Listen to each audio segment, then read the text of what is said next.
कुर्जी ने 4 विकेट लिए हैं। अफगानिस्तान ने दिया 245 रन का टारगेट। अफगानिस्तान ने पहले पावर प्ले में 41 रन पर 2 विकेट गंवाए। दक्षिण अफ्रीका ने पहले पावर प्ले में 57 रन जो है वो बनाए। इसके साथ ही दक्षिण अफ्रीका ने 5 विकेट से ये पूरा मुकाबला जो है वो जीत लिया है। तो साउथ अफ्रीका ने वर्ल्ड कप 2023 में अपने आखिरी लीग मुकाबले में अफगानिस्तान को 5 विकेट से हरा दिया है। 245 रन का टारगेट दिया था, जिसे 47.3 ओवर में 5 विकेट खोकर हासिल कर लिया। रासी वॉन डर डसर ने 76 रन की नाबाद पारी खेली। ओपनर क्विंटन डीकॉक ने 41 और डेविड मिलर ने 24 रन का योगदान दिया। मोहम्मद नबी और राशिद खान को 2-2 विकेट मिले हैं।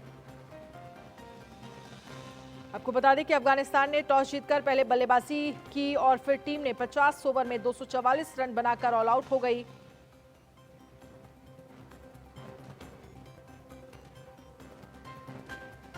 और इस पर चर्चा करने के लिए हमारे साथ राजकुमार शर्मा, विराट कोहली के कोच जुड़ गए हैं। Sunil Yash Kalra, founder Indian sports fans हमारे साथ जुड़ गए हैं। बंकिम चंद्र, पूर्व क्रिकेटर क्लब सेंसेक्स हमारे साथ जुड़ गए हैं। आप सभी का बहुत बहुत स्वागत है। राजकुमार सर, शुरुआत में आपसे, दक्षिण अफ्रीका ने 5 विकेट से मुकाबला जीता। हालांकि अफगानिस्तान को लेकर अगर हम बात करें तो पहले से ही बाहर है, एक तरह से देखा जाए सेमीफाइनल की रेसेस। पूरे मुकाबले को लेकर आप कैसे देखते हैं? रन भी आज एक तरह से कहा जा सकता था, टारगेट ठीक था, लेकिन मुझे लगता है बहुत आसान टारगेट था साउथ अफ्रीका के लिए। नहीं, आप बिल्कुल ठीक कह रहे हैं। 244 रन, मुझे लगता है कि कहीं ना कहीं अफगानिस्तान 30-40 रन शॉर्ट था। अगर आपको साउथ अफ्रीका की बैटिंग लाइनअप को चैलेंज करना है, Afghanistan they have got a very good bowling lineup, उनके पास बहुत अच्छे स्पिनर्स हैं, गेंदबाज अच्छे हैं, लेकिन फिर भी साउथ अफ्रीका जैसी टीम को चैलेंज करने के लिए आपको कम से कम 280 रन का टारगेट चाहिए था। और कहीं ना कहीं अफगानिस्तान वहां पर 30-35 रन या 40 रन शॉर्ट था। तो जैसा मैंने मैच से मिड मैच में कहा था कि ये कहीं ना कहीं शॉर्ट हैं ये रन्स, और वही हुआ। अफगानिस्तान ने भरपूर कोशिश की, लेकिन बावजूद उसके साउथ अफ्रीका ये मैच जीत गया, और जो कि एक्सपेक्टेड भी था।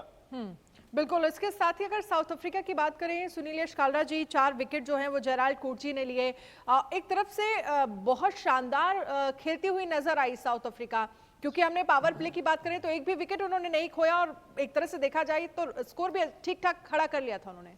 देखिए, पावर प्ले जो होता है, पहला power play is the final, ये आपकी नींव रखता है और उसी को आप आगे अग्रसर लेके जाते हैं। इन्होंने बिल्कुल टेक्निकल तरीके से खेल रहे हैं गेम को, बिल्कुल एक मॉडर्न तरीके से खेल रहे हैं कि पावर प्ले में अपनी विकेट्स को बचाए और बाद में जाके एक्सप्लोड करें। इनका काम ही यही है। और आप देख रहे हैं ये जो ब्रांड ऑफ क्रिकेट है, ये हम शुरू से कहते आए, ये मॉडर्न डे क्रिकेट की एक इन्होंने नींव रखी और दुनिया को दिखाया कि कहाँ से पेस करते हैं और जिन पिचेस पे बड़ा डिफिकल्ट होता है स्कोर करना। रिमेंबर, ये वही पिच है जिसके ऊपर काफ़ी टीम है हारी है मैचेस। तो ये टीम वो वाली है कि आप मॉडर्न डे क्रिकेट खेलते हैं, अपनी टीम को बढ़ाते हैं, अपना एक सिस्टमैटिकली अप्रोच करते हैं और लास्ट में जाके चेस डाउन करते हैं। इन्होंने ऐसे ही किया। अनन्या, बिल्कुल। और इसके साथ ही हमारे साथ जुड़े हुए हैं, एक तरह से देखा जाए, क्योंकि अगर हम इस पूरे मैच को देखें तो पूरे मैच में हमने देखा है कि किस तरह से जो खिलाड़ी खेलते हुए नजर आए। और बंकिम चंद्र जी, आपसे मैं समझना चाहूंगी, क्योंकि अगर हम डेथ ओवर की बात करें, अफगानिस्तान की हम अगर बात करें, डेथ ओवर में तो शानदार खेलते हुए नजर आए, लेकिन बीच में बहुत अच्छा जो है प्रदर्शन अफगानिस्तान की तरफ से किया नहीं गया। और कुछ 30-40 रन अगर और बनते तो शायद मैच जो है वो थोड़ा मुकाबला जो एक तरह से कह सकते हैं नेक टू नेक देखने को मिलता। आप बिल्कुल सही कह रहे हैं नैना जी। और देखिए, क्रूशियल बॉलर हैं हमारे रशीद खान, जो ससेक्स के लिए भी खेलते थे कोइंसिडेंटली। अब रशीद खान की बॉलिंग इतनी अच्छी है, batsman they are very well prepared उनकी बॉलिंग खेलने से पहले। So they're very cautious. They want to make sure they don't lose wickets, even though Rashid को 2 विकेट्स मिले। तो उसका जो लास्ट ओवर था उसमें सिर्फ 3 रन बने हैं, और एवरेज जो है रशीद खान जी की बहुत कम है। So he did really well, but they wanted to finish his and then they went for it, और मैच खत्म हो गया। तो unfortunately he has only got 10 overs. Everyone wants more overs from him, but उसको मिल नहीं सकते उससे ज्यादा। तो south Africa, I am not, मैं ज्यादा इम्प्रेस नहीं हूँ उनकी चेजेस से, सही बताऊं तो, क्योंकि बीच में कुछ ओवर्स थे जब एक दो विकेट गिरे एक साथ, जब रशीद खान ने विकेट लिया और दूसरे बॉलर ने विकेट लिया। सो अनफॉर्चुनेटली जो उनका नाम है वो चोकर वाली उन्होंने थोड़ी थोड़ी अपनी कैपेबिलिटीज दिखाई। तो जो मुझे लगता है सेमीफाइनल में आई थिंक ऑस्ट्रेलिया के लिए इजी टारगेट है साउथ अफ्रीका को हराना, और ऑफ कोर्स इंडिया के पास जो लग रहा है न्यूजीलैंड के साथ ही होगा सेमी। बट अगर इस मैच को देखा जाए, yes they have one comfortably right at the end an energy, but I don't think, I'm not fully convinced अभी भी उनकी चेस से। इन्होंने पूरे के पूरे टूर्नामेंट में उन्होंने 2 सिंपल चेजेस करी हैं, एक पाकिस्तान और एक ये वाली, बाकी वो चेज नहीं कर पाए हैं। तो let's hope for the best they give a good match to Australia, ताकि ऑस्ट्रेलिया का थोड़ा कॉन्फिडेंस गिरा रहे जब तक वो फाइनल में आए। जी जी, साउथ अफ्रीका के साथ मैच का जिक्र कर रहे हैं बंकिम चंद्र जी। राजकुमार सर, मैं आपके पास आना चाहूंगी और इस पर आपका कमेंट चाहूंगी। और उनकी तरफ से ये कहा भी गया कि ऑस्ट्रेलिया के लिए तो बहुत आसान होने वाला है ये मुकाबला, और अगर ऐसा होता है तो एक तरह से उनका मोराल जो है वो डाउन रहेगा फाइनल में, अगर इंडिया के साथ होता है मुकाबला। नहीं अनन्या, बिल्कुल भी ऐसा नहीं है। साउथ अफ्रीका और ऑस्ट्रेलिया का मैच एक बहुत टफ मैच है, और you can't take it from South Africa. South Africa बहुत अच्छी क्रिकेट खेल रही है इस पूरे वर्ल्ड कप में, rather they have played better than Australia. तो एक कड़ा मुकाबला है और वहां पर कुछ भी हो सकता है उस मुकाबले में। और हमने देखा है कि ऑस्ट्रेलिया इस टूर्नामेंट में इतना अच्छा नहीं खेली है जितना अच्छा साउथ अफ्रीका खेल रही है, तो उनको बेटर चांसेस हैं ये मैच जीतने के। लेकिन मेरा जैसा मानना है कि मैंने ये टूर्नामेंट शुरू होने से पहले ही भी प्रेडिक्ट किया था, इन बिटवीन भी कहा था कि मुझे लगता है कि शायद, क्षमा मांगूंगा राजकुमार जी बीच में इंटरप्ट करने के लिए। जी बोलिए। ऑस्ट्रेलिया की देखिए शुरुआत अच्छी नहीं थी टूर्नामेंट में, बट अब जो उनको मोमेंटम मिल गया है राजकुमार जी, और जिस तरीके से वो खेल रहे हैं, एंड वी नो देखिए बंकिम जी, ये आप यहाँ पर थोड़ा सा मैं आपसे डिफर करूंगा अगेन, क्योंकि जिस तरह वो एक तरह से अफगानिस्तान के अगेंस्ट भी वो almost they have lost, they just one because Afghanistan एक इनएक्सपीरियंस टीम थी, वो मैच्योरनेस कमी थी कि जहां पर उन्होंने उस तरह की गेंदबाजी की। अब मैं कहना नहीं चाहता, मैं मतलब क्रेडिट पूरा देना चाहूंगा अफगानिस्तान को कि दे रियली फॉट ब्रेवली, लेकिन हाँ थोड़ा सा इनएक्सपीरियंस दिखा। वरना जब उन्होंने 7 खिलाड़ी आउट कर लिए थे 90s में, तो वहां से इतने बड़े रन बना देना एक मैं कहूंगा एक बहुत बड़ा सरप्राइज ही था अगर कोई एक्सपीरियंस टीम होती। और जिस तरह उन्होंने फीड किया, तो कहीं ना कहीं ऑस्ट्रेलिया, वो जो एक नेक थी ऑस्ट्रेलिया की, वो लैक कर रही है। वो हमने स्टार्टिंग में भी देखा और बाद में भी देखा। Though I regard Australia as a good team, but somehow they are not playing that well जो उनसे एक्सपेक्टेड है, और रादर साउथ अफ्रीका उनसे बेटर क्रिकेट खेल रही है इस वर्ल्ड कप में। बिल्कुल, लेकिन वहीं अगर हम अफगानिस्तान की बात करें, पावर प्ले में 2 विकेट गिर गए, 41 रन जो हैं वो बनाए उन्होंने, लेकिन अजमतुल्ला उमरजाई ने नाबाद 97 रन बनाए। इसे आप कैसे देखते हैं राजकुमार सर? और दूसरा ये, अगर हम शुरू से देखें, इस पूरे सीरीज में देखें, तो कई उलटफेर भी अफगानिस्तान ने करे, खेलती अच्छा परफॉर्म जो है वो टीम की तरफ से किया जाता रहा, लेकिन आज अगर कुछ रन ऊपर बन जाते तो मुझे लगता है कि एक चैलेंजिंग मुकाबला जो है वो कहीं ना कहीं साउथ अफ्रीका के लिए होता। बिल्कुल, आज वो अकेले ही लड़े हैं। देखिए अनन्या, आज उनका बहुत ज्यादा साथ नहीं दिया गया, और अफगानिस्तान की जितनी भी तारीफ की जाए उतनी कम है। जिस तरह से उन्होंने सरप्राइज किया यहाँ पर 3 टीमों को, और तीनों वो टीमें हैं जो वर्ल्ड कप जीत चुकी हैं। तो वो एक क्रेडिट चाहता है, तो उन्होंने एक धमाका किया मैं कहूंगा इस वर्ल्ड कप में। और एक तरह से पूरे वर्ल्ड क्रिकेट में अब ये हो गया है कि एक नई टीम का पदार्पण हो गया है यहाँ पर, और सारी टीमें जिस जज्बे के साथ, जिस पैशन के साथ वो लोग खेल रहे हैं, तो मुझे लगता है कि everybody has to be cautious, क्योंकि आने वाले समय में वो किसी को भी कड़ी चुनौती देंगे, कड़ी टक्कर देंगे, क्योंकि वो एक बेहतरीन टैलेंट है। हम जानते थे अफगानिस्तान को उनकी गेंदबाजी के लिए, लेकिन जिस तरह की मैच्योर बैटिंग उन्होंने की है वो बहुत ही काबिले तारीफ है। और आने वाले समय में मुझे तो एटलीस्ट पूरी आशा है कि बहुत कुछ सुनने को मिलेगा अफगानिस्तान की टीम से, क्योंकि जो जज्बा उन्होंने दिखाया है, बेसिकली वो बहुत फिजिकली फिट है, और अनन्या उससे भी ज्यादा बेसिकली वो बहुत फिजिकली स्ट्रांग है। तो कुल मिला के उनके पास सारी कैरेक्टरिस्टिक्स हैं एक अच्छी टीम बनने के लिए, and they are complementing each other very well. तो मुझे लगता है आने वाले समय में they will be force to reckon, you know, and मुझे पूरी आशा है कि जो उपलब्धि उन्होंने इस वर्ल्ड कप में हासिल की है वो उसको कंटिन्यू करेंगे उसी फॉर्म को, और वो बहुत ज्यादा सेलिब्रेट ना करके अपना जॉब पे फोकस करेंगे और ज्यादा इम्प्रूव करेंगे। और ज्यादा इम्प्रूवमेंट करेंगे। सुनील जी, आप कैसे देखते हैं, जिस तरह से राजकुमार सर की तरफ से कहा गया कि बॉलिंग के लिए वो जाने जाते थे, लेकिन इस वर्ल्ड कप में बैटिंग उन्होंने शानदार की है। कई उलटफेर के मैच हमने देखे हैं, अफगानिस्तान ने वो जीते हैं। एक तरह से कह सकते हैं कि आने वाले मैचेस के लिए टोन सेट कर दिया अफगानिस्तान ने। एब्सोल्युटली, आप देखेंगे राजकुमार साहब ने जब इतना बारीकी से बताया, मैं उस पर क्या ऐड कर सकता हूँ, बट यही 3 चीज़ें बोलूँगा कि जैसा इनका टैग था एज अ T20 स्पेशलिस्ट, वो उन्होंने हटा दिया। वो ODI टीम के अंदर बहुत बढ़िया आला दर्जे से खेले और सिस्टमैटिकली इन्होंने अप्रोच किया। 2 20 ओवर का एक मैच खेला और एक T10 का मैच खेला। तो ये पॉइंट नंबर 1 कि इन्होंने एक ही मैच के अंदर 3 मैचेस कर लिए। पॉइंट नंबर 2, इनकी जो यूनिटी है टीम की, बहुत काबिले तारीफ है। ये एक दूसरे के लिए जान भी दे मरते हैं, लड़ भी पड़ते हैं, ये देखना बड़ा ज़रूरी होता है। तो ये number 2 is there unity. And third, अगर आप जिस हिसाब से देखेंगे कि now they become number 2 team in Asia, हालांकि डिफरेंस करेंगे लोग, बट नंबर 2 टीम एशिया की है, क्योंकि पाकिस्तान नीचे आ गई है, श्रीलंका एब्सोल्युटली, अगर हम न्यूज़ में लें कि उनके पूरे बोर्ड को ही खारिज कर दिया गया, और अगर तीसरा देखें बांग्लादेश, वो भी नीचे आ गई है। So from number 5 they become number 2 in the Asia, point number 2, और ये नंबर 6 पे आई है। देखिए वर्ल्ड कप में जो नंबर 10 पे से स्ट्रगल करती हुई है, आज ये पदक इस अंक में नंबर 6 पे है। इसका मतलब है ये चैंपियंस ट्रॉफी भी खेलेंगे और ये बायलैटरल सीरीज भी खेलेंगे।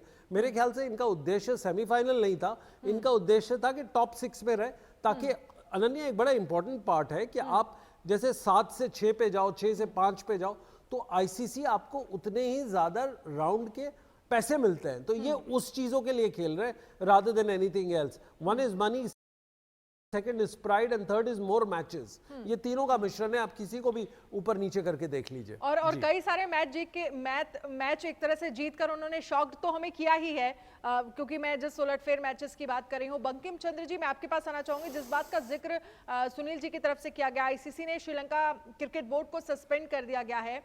श्रीलंका की सरकार की तरफ से जब ज्यादा दखल दिया गया, जिसके बाद ये फैसला लिया गया, इससे आप कैसे देखते हैं, और इस फैसले का क्या असर आने वाले समय में देखने को मिलेगा? I think from cricket point of view ये बहुत ही बैड न्यूज है। Of course we want each and every country to grow, ताकि कॉम्पिटिटिवनेस और बढ़े सब कंट्रीज के अंदर, सब क्रिकेट और कॉम्पिटिटिव गेम बनता जाए।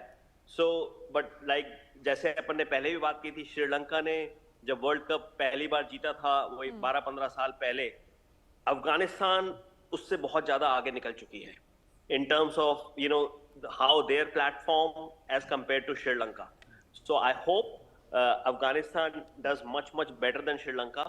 And regarding ये जो आपने news बताई है, it's bad for cricket, और it just shows कि support internally, politically, and साथ के साथ management का support is so much important for the growth of the cricket in the country.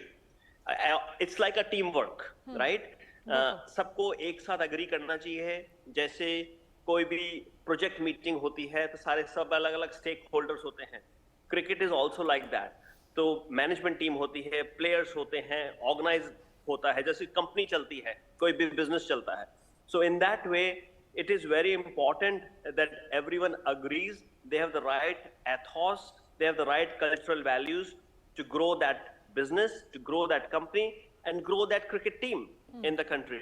It's very unfortunate, और श्रीलंका के जैसे अपन को पता है इकोनॉमिक स्थिति और पॉलिटिकल स्थिति in last few years unfortunately hasn't been that well. और इस बार के वर्ल्ड कप में भी बहुत ज्यादा अच्छा परफॉर्म जो है वो श्रीलंका की टीम नहीं कर पाई है। सुनील जी, आप कैसे देखते हैं इस आईसीसी के इस फैसले को? देखिए इसके दो पहलू हैं। अगर आप ज़्यादा इंटरफेरेंस करोगे, इसका एक बहुत स्ट्रॉन्ग मैसेज गया है पूरी क्रिकेटिंग नेशंस को कि अगर आप ज़्यादा दखलंदाजी करोगे, ज़्यादा पॉलिटिक्स इसमें ऐड करोगे तो वो उसको बिल्कुल वो कर देंगे, आप उसको डिस्क्वालीफाई कर देंगे, उनको कोई लेना देना नहीं है। वो क्यों कर सकते हैं? क्योंकि एक स्पोर्ट्स कोड होता है, स्पोर्ट्स चार्टर होता है और एक पॉलिसी होती है जो इंटरनल मदर बॉडी जो रखती है, जैसे ग्लोबल बॉडी किसी भी स्पोर्ट में होती है वो रखती है। उसके तहत इन्होंने ये पहली बार नहीं किया, 2019 में जिम्बाब्वे की तरफ भी किया। आप पूछेंगे कैसे कर सकते हैं, क्योंकि ये तो आईसीसी दुबई में बैठी है और वो वहाँ से गवर्न करती है। और श्रीलंका का क्या केस है, अगर मैं आपको 2 मिनट में इसको समझाऊं पूरी तरीके से। श्रीलंका की जिस तरह से हार हुई है वो अपने आप में एक बहुत ही शर्मनाक हार है। तो गवर्नमेंट ने क्या किया, इनकी पूरी जो क्रिकेटिंग बोर्ड था उसको डिसॉल्व कर दिया, जबकि इसके पास वो नहीं है, राइट नहीं है, सरकार के पास राइट नहीं होता और इसीलिए इन्होंने इसको ऑफ कर दिया, ऑफ कंप्लीटली। तो उससे देख के आईसीसी को तो लेना ही था, क्योंकि आईसीसी हर साल इनको कुछ पैसा देती है सारे एसोसिएट मेंबर्स को और ये टेस्ट प्लेइंग नेशंस को, उसी के तहत आप क्रिकेट ग्रो करता है। अफगानिस्तान में भी ऐसे हुआ, अंडर डेवलप्ड कंट्रीज में। तो आईसीसी ने बोला जब पैसे हम दे रहे हैं, टूर्नामेंट्स हम करा रहे हैं, तो सरकार का क्या लेना देना एक इंडिपेंडेंट सेलेक्टेड बॉडी को लिए हुए। तो उसी तहत इन्होंने कर दिया। और ये असली मीटिंग जो उनकी होगी 21 तारीख को नवंबर को अहमदाबाद में होगी। आज जो इंटरिम फैसला लिया है उन्होंने, वो सिर्फ यही लिया है कि श्रीलंका को आप अगर डिस्क्वालीफाई करते हैं तो हम भी कर सकते हैं, क्योंकि 2019 में आईसीसी ने ही जिम्बाब्वे को किया था और एक मिसाल कायम की थी। तो ये उस तहत हुआ है। मेरे ख्याल से कुछ ज़्यादा इसमें नहीं देखना चाहिए। और मैं कहता हूँ ये एक बड़ा पॉजिटिव स्टांस है इसके ऊपर, क्योंकि पॉलिटिशियंस को, पॉलिटिक्स को क्रिकेट नहीं रन करनी चाहिए।